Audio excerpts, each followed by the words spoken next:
Hola, buenas noches. Soy Robin Castro, profesor del Departamento de Humanidad, Tecnología y Ciencias de la Facultad de Ciencias Humanas de la Universidad de ICESI. Desde el doctorado he venido trabajando en una temática particular relacionada con el aprendizaje híbrido o blended learning, en particular en las formas como se desarrollan los procesos de investigación de los científicos y académicos asociados a esta temática. En principio voy a presentar muy brevemente 3 trabajos que están encadenados relacionados con mi propuesta o estrategia de investigación. El tema en particular es Blended Learning en educación superior. Hay 3 elementos que han sido fundamentales en este proceso. Uno es identificar qué es este tema, cómo se ha manejado, incluyendo mucho antes de pandemia.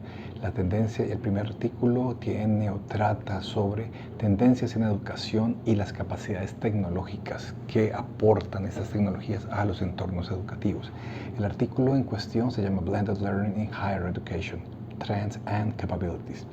A partir de ese documento que ha venido ya desde 2019 trabajando, se ha empezado a consolidar una línea que permite identificar cómo estas tecnologías están afectando no solamente los estudiantes y los profesores, sino a nivel organizacional.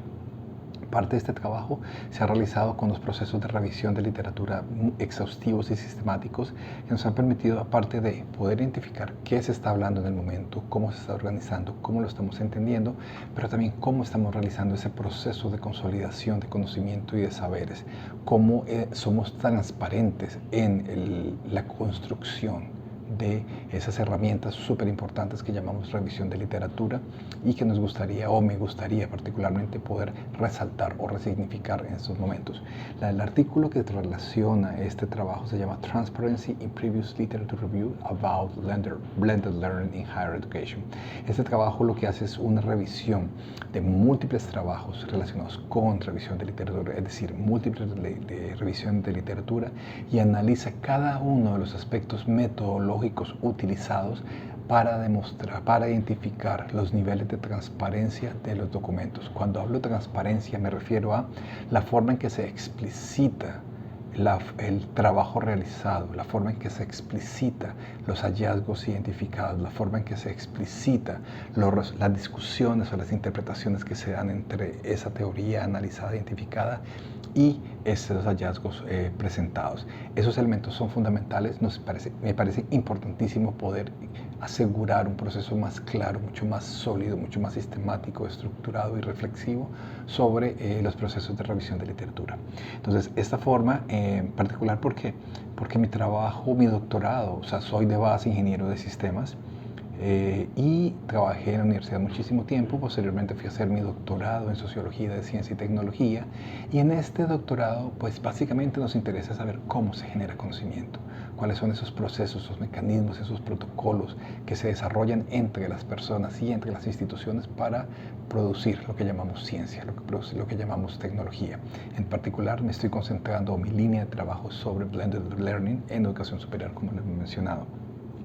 Posteriormente hay un trabajo que está a punto de salir, que está entendiendo ya con más finura cuál es el proceso en el cual los autores de estos trabajos que hemos empezado a identificar mencionan su proceso de creación de teoría. Entonces pasamos de la identificación de los conceptos principales a la forma en que se reporta en forma consolidada a través de revisiones de literatura. Ahora es analizar cómo aquellos que mencionan un propósito claro de creación de teorías o creación de frameworks o marcos de trabajo, cómo se realiza, cuál es su nivel, cuál es su interrelación con otras disciplinas, por ejemplo, con educación, que está obviamente íntimamente relacionada, cómo se importan o se traen elementos de otras disciplinas, de la parte de administración, de la parte de innovación, incorporándolo en este corpus de conocimiento llamado Blended Learning, en el cual pues desde 2017-2018 el incremento ha sido exponencial en cuanto a material explícito y trabajando en este punto. Aquí lo que nos interesa, y el nombre del artículo que he trabajado y que está pronto a ser publicado, es Proposing Explanations for Blended Learning Research, Between Emerging Trends and Old Habits.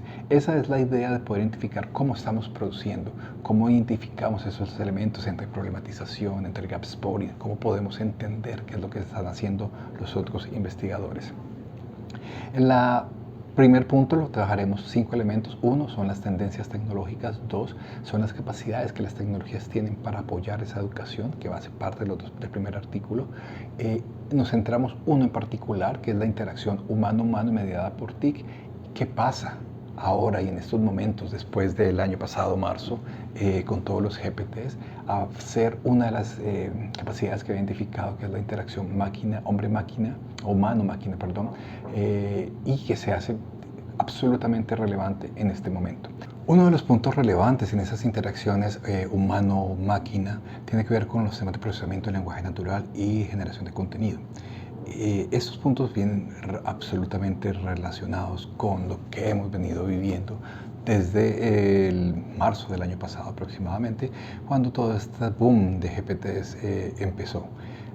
Lo que nos interesa es poder cómo esos elementos y esas capacidades no solamente pueden afectar o involucrar nuestro proceso académico pedagógico, sino cómo puede mejorarlo.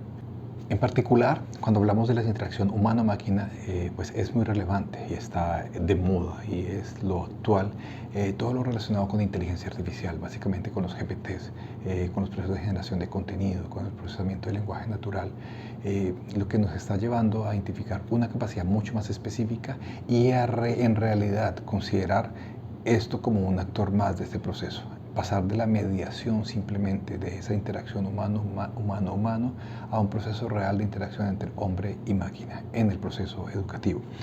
Actualmente estamos trabajando con un grupo de estudiantes, unos jóvenes investigadores, en una propuesta para un sistema de tutores inteligentes basados con la tecnología GPT para el fortalecimiento de vocaciones tempranas en ciencia y tecnología para niños y niñas entre 5 y 10 años.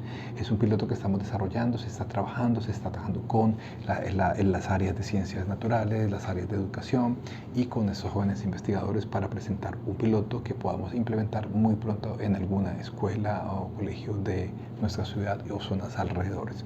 Ese es un trabajo próximo que esperamos que esté más o menos finalizando en diciembre y que podamos tener publicado el trabajo tipo marzo de 2024. Finalmente, hay 2 temas. Uno es el de consolidación de saberes y conocimientos, como les mencionaba inicialmente. Parte de mi interés en temas de sociología y ciencia y tecnología es poder entender cómo desarrollamos ese proceso de nuevo conocimiento, cómo se genera, cómo se transmite, cómo se apropia ese conocimiento, cómo se construyen comunidades alrededor de ellos. Y en particular, pues aquí hablamos de comunidades de aprendizaje y comunidades de práctica, que están muy de moda en términos de grupos de profesores que puedan trabajar articulados para lograr unos desarrollos y unas apropiaciones mucho mayores que de forma individual. Pero también estamos hablando de cómo la literatura facilita esos procesos y cómo los diferentes mecanismos permiten que la revisión de literatura sea un proceso adecuado para poder consolidar esos conocimientos y que nos sirva para poder generar nuevas formas o formas más elaboradas de entender esas temáticas, de poder generar marcos de trabajo más claros, de poder generar teorías que todavía vemos están un poco lejanas en la disciplina reciente. O sea, estamos hablando de 2004, los primeros trabajos alrededor de Blended Learning en educación superior, más o menos un boom 2011 y arrancando 2017, pero todavía es un poco, digamos, reciente comparado con otros dominios. Esos son los elementos principales del trabajo que vengo realizando, que me interesa continuar y que obviamente las nuevas tendencias, ya era una tendencia previa, pero muy fuertemente después del año pasado, todo lo relacionado con inteligencia artificial, con tutores inteligentes, sistemas de tutoría inteligente, con procesos inmersivos, con temas de realidad virtual, de realidad aumentada. Son temas fundamentales para 2 capacidades que nos interesa mucho trabajar y que serán la línea de trabajo hacia el futuro. Igualmente me gustaría poder contar con colaboración de personas interesadas en esta temática, alrededor de experiencias inmersivas a través de tecnologías, cómo la tecnología nos ayuda a estos procesos, y el tema de interacción humano-máquina, cómo esos procesos se dan, cómo se están desarrollando, y poder empezar a entender esos impactos que va a tener pronto en nosotros todos esos elementos mediados en un dominio particular que es Blended Learning para educación superior. Muchísimas gracias, espero sea de interés este trabajo que hemos venido desarrollando y puedan consultarlo de alguna forma. Muchísimas gracias, hasta luego.